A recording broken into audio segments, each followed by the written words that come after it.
Hey, everyone, today, we're diving into another terrifying case. Make sure to support my channel by hitting the subscribe button and turning on notifications.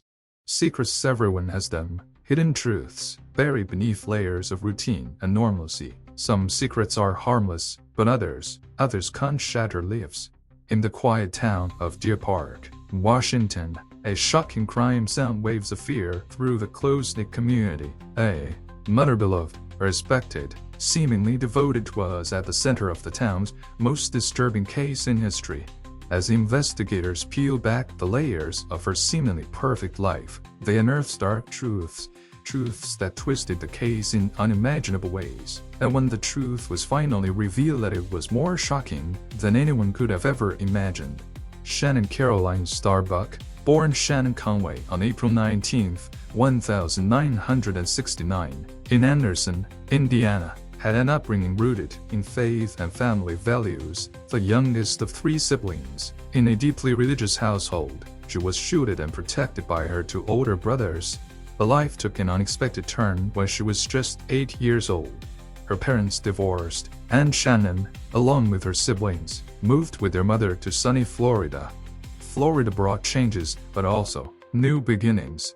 Shannon's mother remarried a local church pastor, a widower with 6 children of his own. The newly blended family was large, full of life. Soon after, Shannon's mother gave birth to a daughter, Annette.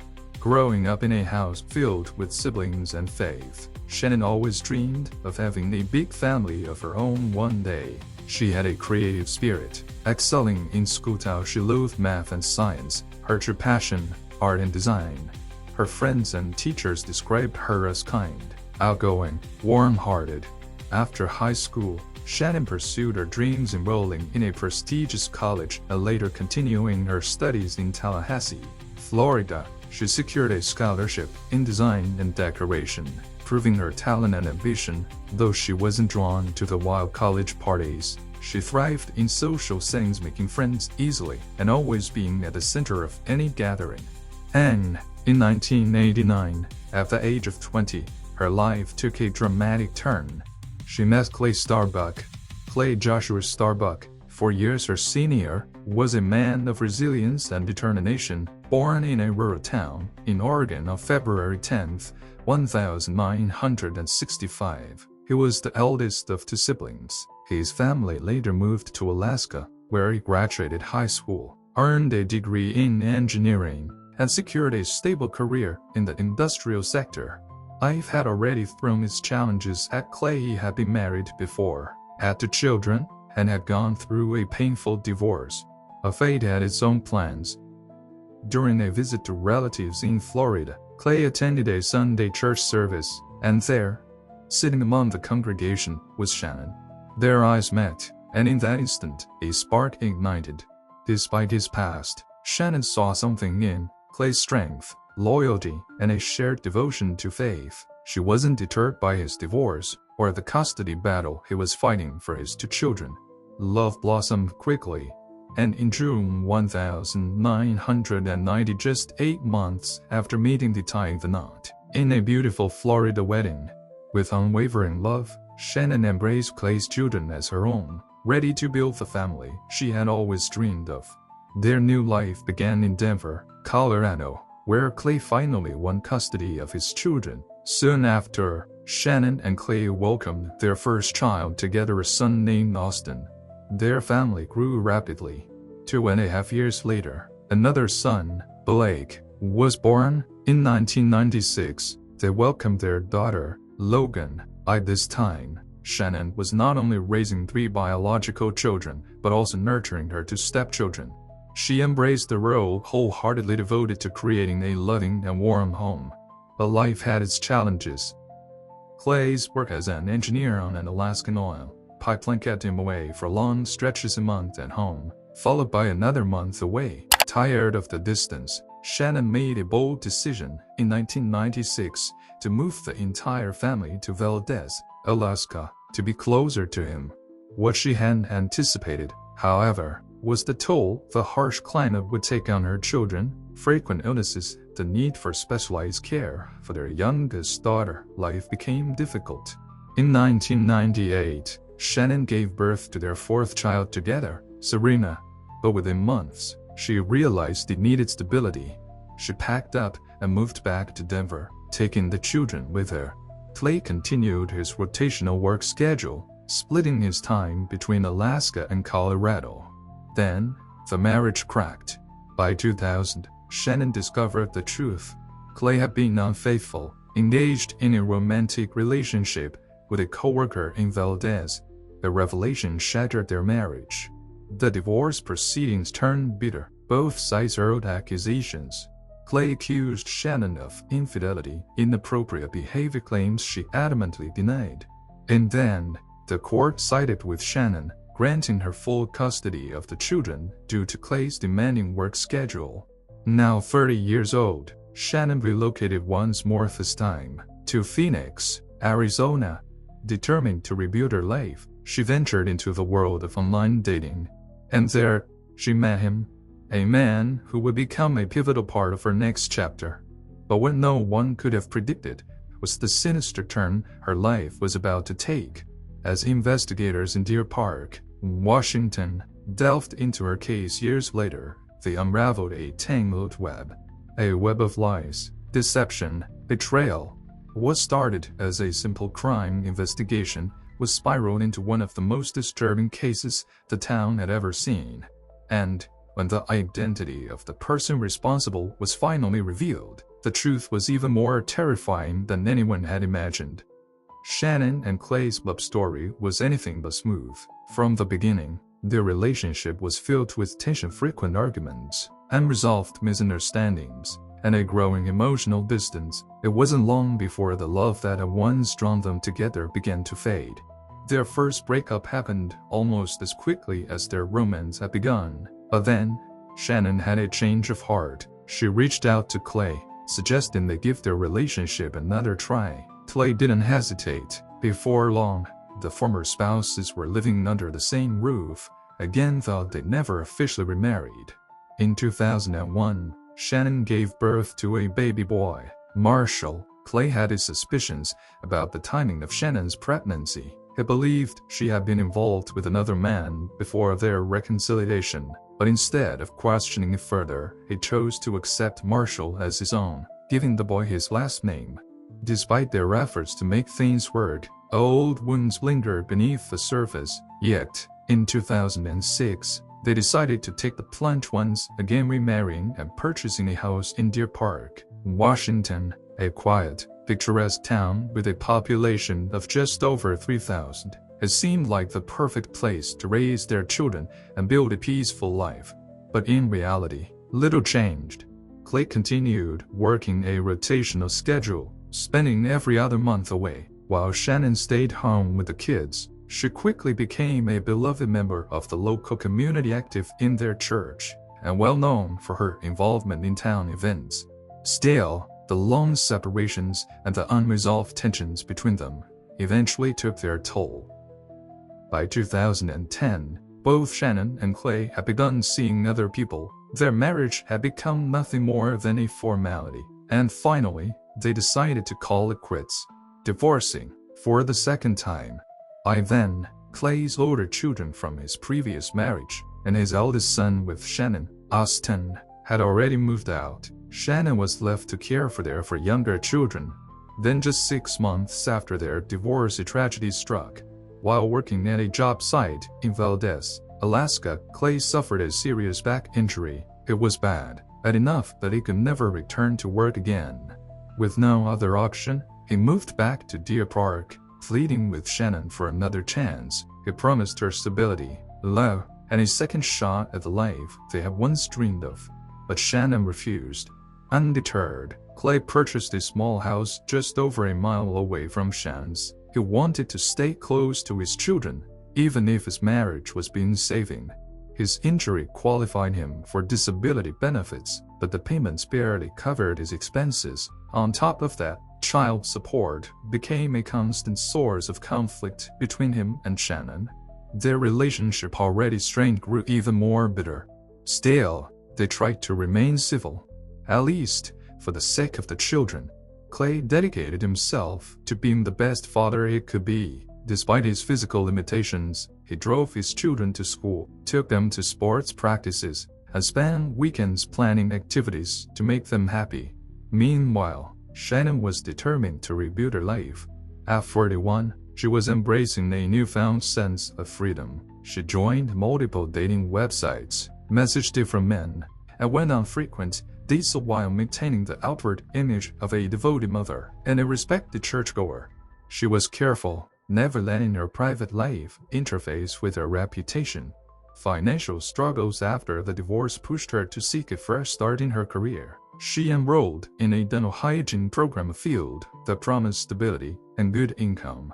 Shannon excelled, securing a position at a local clinic with the promise of full-time employment after her training. Her future seemed brighter than ever. Clay, however, hadn't given up hope of rekindling their relationship. He brought it up several times, promising Shannon unwavering devotion. Each time, she turned him down. Then came the fateful day. December 1st, 2011. Shannon was supposed to pick up her children from school. She never showed up. At first, her kids weren't too worried, but as the minutes ticked by, their unease grew. Her 16-year-old son, Blake, sent her a text. "Mom, where are you? Who's picking us up?" No response.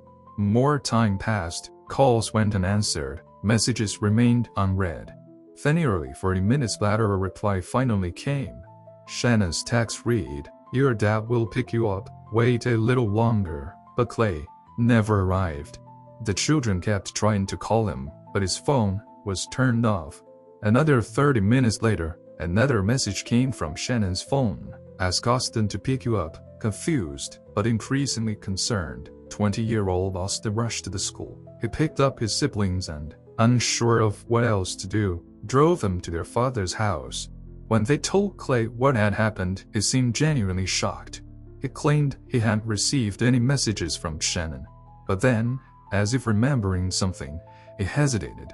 He admitted that earlier that day he had been feeling unwell. He had taken a nap, turning off his phone, and forgetting to switch it back on.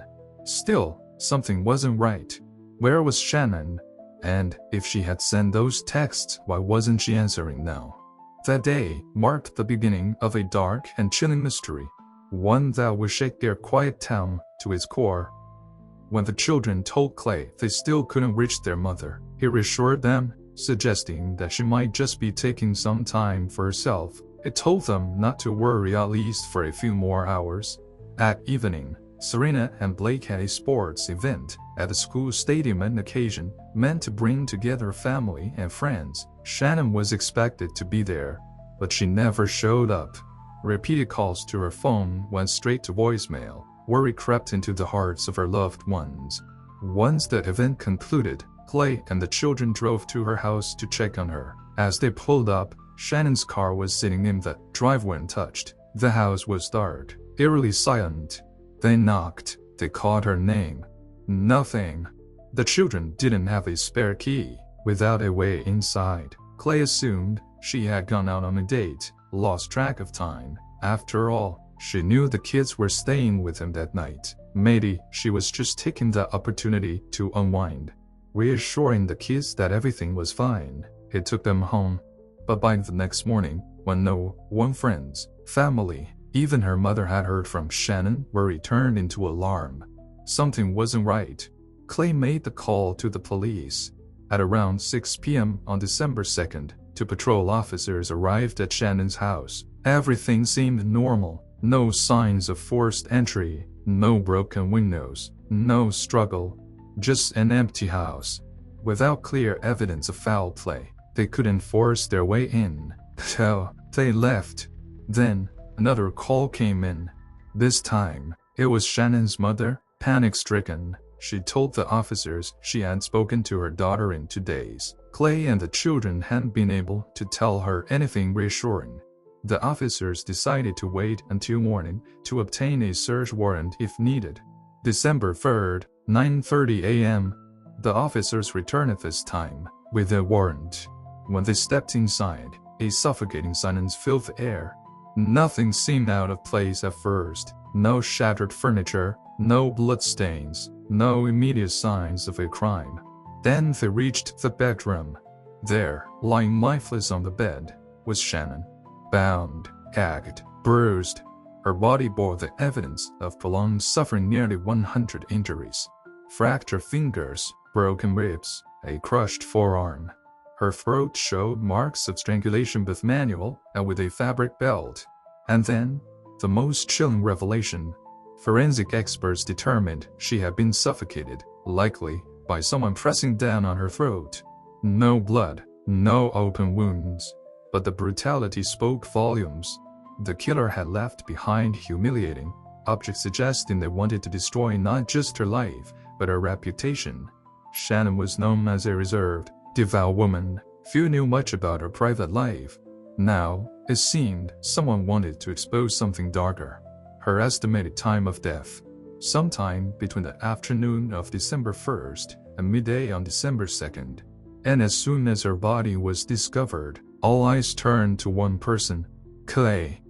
Police arrived at his home, breaking the devastating news. His reaction was instant shock, grave disbelief. Tears filled his eyes as he collapsed into a chair. But despite his overwhelming emotions, he didn't resist. He agreed to cooperate fully. During questioning, Clay insisted that he and Shannon had a good relationship after their divorce. They co-parented their children, supported each other.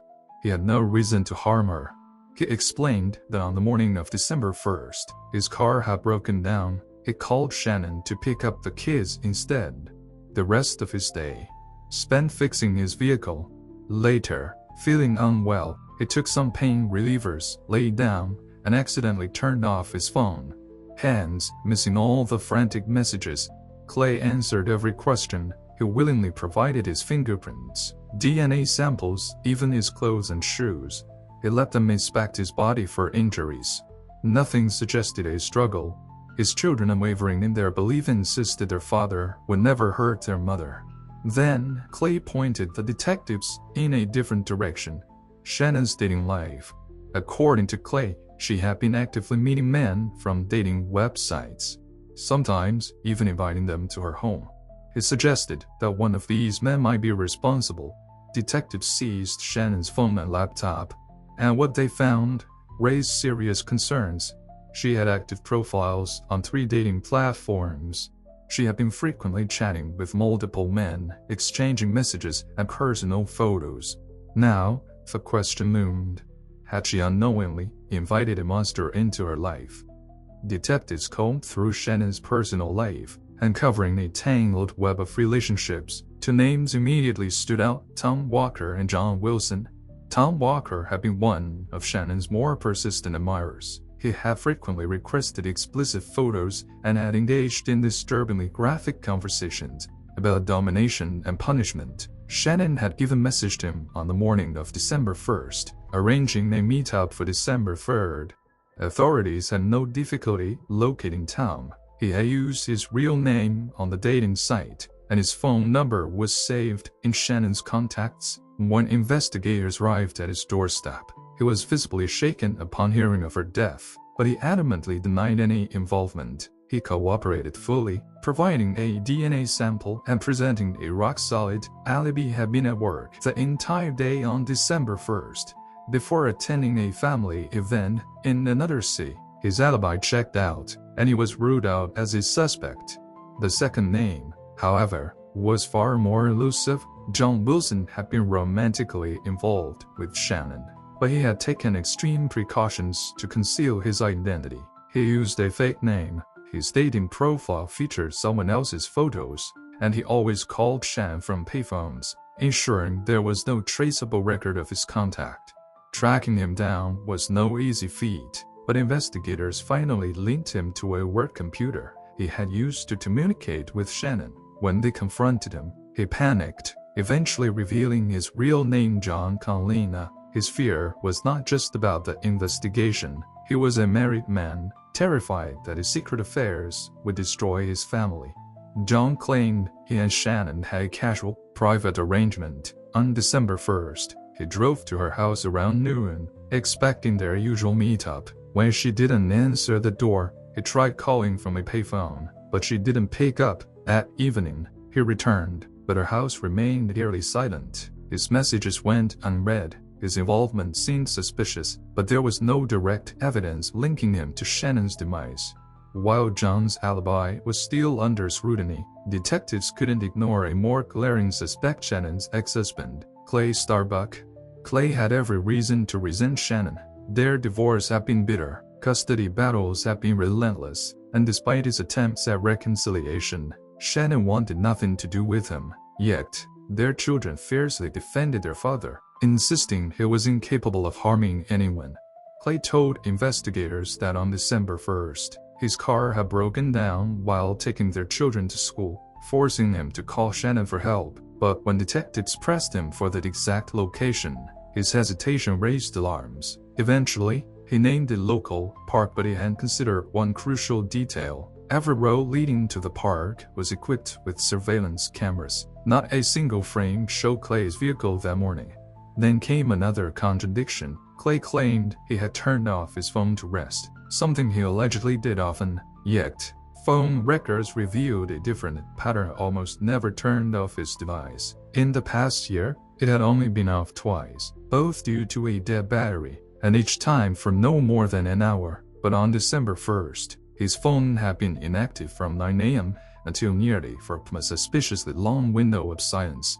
The most damning discovery came next. Clay had a spare key to Shannon's house, something he had flat out denied during his initial questioning. If Shannon had truly gone silent, why hadn't he used it to check on her? Why lie about having access to her home?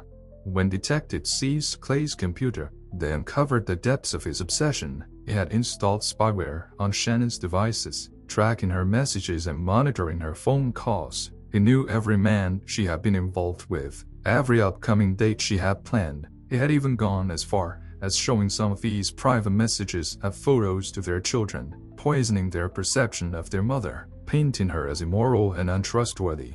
Clay's jealousy and resentment boiled over when Shannon rejected his repeated pleas for reconciliation. That rejection fueled his need for revenge. He meticulously studied her contacts, picking out which of her lovers would make the perfect scapegoat while simultaneously crafting his own alibi. On the morning of December 1st, he set his plan into motion. He lured Shannon out of the house under the guise of a broken-down car. While she was away, he let himself inside, using the spare key, and waited in the shadows. When Shannon returned, she walked straight into his trap. For over 5 hours, Clay subjected his ex-wife to unimaginable torment. Unlike a typical crime of passion, this was methodical, calculated. He wasn't just taking her life, was destroying her reputation. Even in death, he left behind certain personal items at the scene to further disgrace her, ensuring that when the authorities arrived, they would be distracted by her lifestyle rather than the true perpetrator. But Clay had made mistakes. His lies unraveled. The inconsistencies in his alibi, the digital footprints on his spyware, the deliberate attempt to frame others, everything pointed to him. On February 6, 2012, authorities arrested Clay Starbuck and charged him with premeditated homicide, torture, assault, and unlawful entry.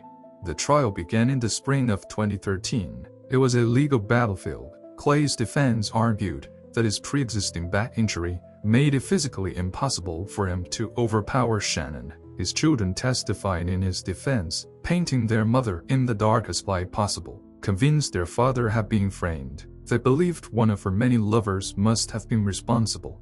But the prosecution presented a mountain of evidence: Clay's lies, the spyware, his knowledge of Shannon's schedule, his false alibi, and his motive. They pieced together a chilling narrative of a man who couldn't accept rejection, a man who meticulously planned the destruction of his ex-wife, a man whose revenge was so deep-rooted that he was willing to let others take the fall for his crime.